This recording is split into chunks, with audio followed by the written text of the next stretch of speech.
जय हिंद दोस्तों। क्या आप जानते हैं पास्ट परफेक्ट कॉन्टिन्यूअस जो टेंस होते हैं उनको किस तरीके से पहचानते हैं?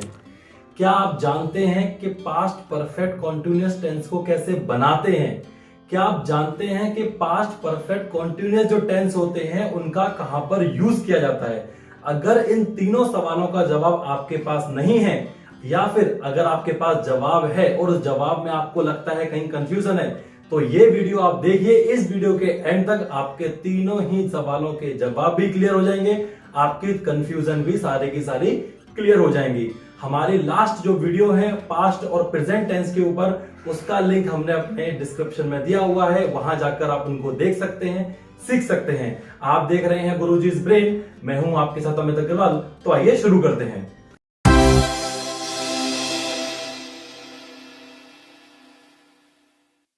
तो हम बात कर रहे हैं पास्ट परफेक्ट कॉन्टिन्यूअस टेंस की।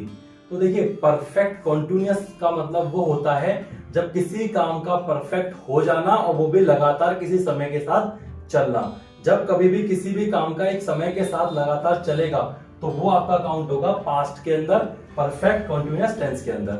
अगर यही काम प्रेजेंट में होगा तो प्रेजेंट परफेक्ट कॉन्टिन्यूअस, यही काम फ्यूचर में होगा तो फ्यूचर परफेक्ट कॉन्टिन्यूअस टेंस। तो ये क्या होता है? ये हमको बताता है कि जो आपका काम है एक समय के साथ चलता हुआ आ रहा है। ठीक है, अब बात कर लेते हैं इसको पहचान करने की। तो पहचान करने की अगर हम बात करें तो जिन वाक्यों के एंड में या जिन सेंटेंस के एंड में रहा था, रही थी, रहे थे, यानी कि रहा था, रही थी, रहे थे, ये जो आपके कॉन्टिन्यूअस के जो वर्ड है रहा वाले, ये जब आपके सेंटेंस के लास्ट में आएंगे और इसी के साथ आपको बताएंगे किसी काम का किसी समय के साथ चलना, किसी काम का किसी समय के साथ चलना, प्लस एंड में आएगा आपका रहा था, रही थी, रहे थे। अगर ये दोनों ही आपस में जुड़ जाएं तो आप बात समझ लीजिए वो सेंटेंस आपका होगा पास्ट परफेक्ट कॉन्टिन्यूअस के अंदर। तो ये क्या हुआ इसको पहचानने का तरीका कि रहा वर्ड और प्लस किसी काम का साथ चलना। अब बात करते हैं कि ये जो टेंस होते हैं इनको हम किस तरीके से बनाते हैं। तो जब कभी भी आप सेंटेंस बनाएंगे, अपने सेंटेंस को फ्रेम करेंगे, तो जिन वाक्यों के एंड में ये सब आएंगे उनको हम कैसे बनाएंगे?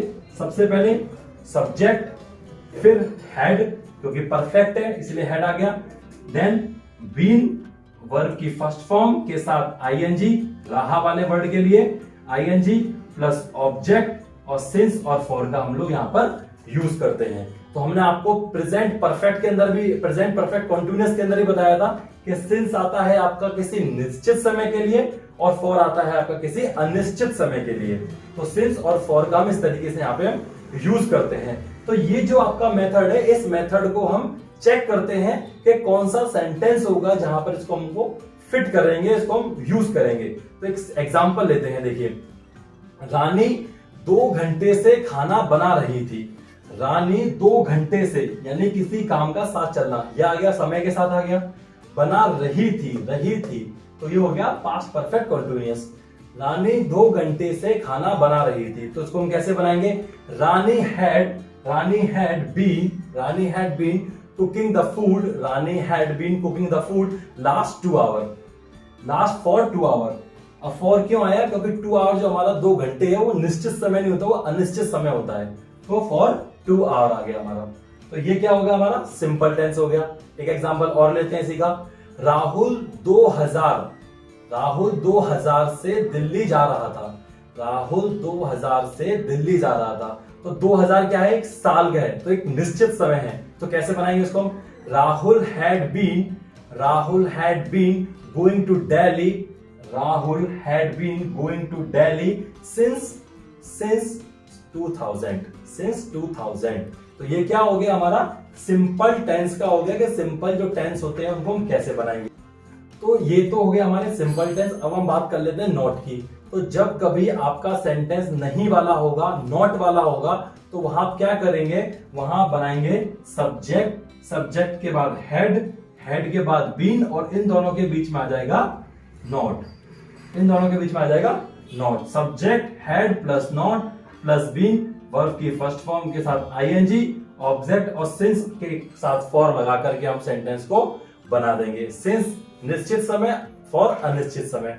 तो देखिए एग्जाम्पल क्या है हमारा, बच्चे 2 घंटे से नहीं पढ़ रहे थे। बच्चे 2 घंटे से नहीं, नॉट, बच्चे 2 घंटे से नहीं पढ़ रहे थे। तो यहां पर नहीं आ गया तो कैसे बनाएंगे इसको हम, the children had not been, the children had not been reading for 2 hour. The children had not been reading for 2 hour, क्योंकि 2 घंटे कोई निश्चित समय नहीं है इसीलिए। अब नहीं का एक एग्जाम्पल हम और लेते हैं। अध्यापक 2003 से इस स्कूल में नहीं पढ़ा रहे थे। अध्यापक 2003 से इस स्कूल में नहीं पढ़ा रहे थे। तो यहां पे क्या हम कैसे बनाएंगे सेंटेंस को, the teacher had not been teaching in this school since 2003। The teacher had not been teaching in this school since 2003। तो ये क्या हुआ, ये हो गया नॉट के सेंस में हमने सेंटेंस को, मेथड को बनाने का तरीका। अब हम बात कर लेते हैं इंटेरोगेटिव। अब इंटेरोगेटिव का मतलब क्या होता है, प्रश्नवाचक वाक्य। प्रश्नवाचक वाक्य वो होते हैं जो आपसे सवाल पूछते हैं, आपसे सवाल करते हैं। तो अभी क्या होगा, तो जब प्रश्नवाचक शब्द आएंगे तो क्या करेंगे, ये जो हेड है ये चला जाएगा आपके सबसे पहले। तो कैसे बनाएंगे, had plus subject plus been, verb की फर्स्ट फॉर्म के साथ आईएनजी, ऑब्जेक्ट और सिंस फॉर के साथ में अपने सेंटेंस को फ्रेम कर देंगे। पहले हेड, फिर सब्जेक्ट प्लस बीन, वर्ब की first form, ING, object plus since और फॉर। तो एक एग्जांपल हम इसका भी लेते हैं कि ये पूरा मेथड एग्जांपल में कैसे फिट होता है। क्या तुम 2 घंटे से पढ़ रहे थे, क्या तुम 2 घंटे से पढ़ रहे थे। तो क्या क्या है, हमने सवाल पूछा किसी से, तो कैसे बोलेंगे इसको हम, had you been reading for 2 hour, had you been reading for 2 hour, तो फॉर अनिश्चित समय के लिए। अब ये जो क्या था वो क्या था, सबसे पहले आ रहा था। अब हम बात कर लेते हैं जो इंटेरोगेटिव हमारे सेंटेंस के बीच में आके बैठ जाते हैं, बिल्कुल मिडिल में होते हैं, वो कैसे बनाए जाते हैं। तो क्या हम एग्जांपल लेंगे, वह सुबह से क्या कर रहा था, वह सुबह से क्या कर रहा था। तो कैसे बनाएंगे इसको हम, what had he been doing since morning, what had he been doing since morning। तो ये क्या हो गया, क्या जो वर्ड था हमारे सेंटेंस के बीच में आ गया, पहले वाले में जो क्या वर्ड था वो सेंटेंस के स्टार्टिंग में आ गया। पहचानने का तरीका, यूज करने का तरीका, तो ये तीनों ही तरीके हमने आपको बता दिए। पहला सवाल था हमारा आप कैसे पहचानेंगे, दूसरा तरीका था आप कैसे बनाएंगे, और तीसरा था इनको आप कहां यूज करेंगे। तो कहां यूज करना होता है, जब आपका कोई भी काम किसी समय के साथ कंटिन्यू पास्ट कंडीशन में चल रहा हो, वहां हम इस सेंटेंस को यूज करते हैं। तो ये जो कंप्लीट चार्ट होगा ये आपको हमारे टेलीग्राम के चैनल पर मिल जाएगा, वहां से आप डाउनलोड कर सकते हैं, जिसका लिंक हमने आपको डिस्क्रिप्शन में दिया हुआ है। वीडियो अच्छा लगा हो तो लाइक करें, शेयर करें, कमेंट करें, चैनल को सब्सक्राइब करना ना भूलें। मिलते हैं अगली वीडियो में। जय हिंद।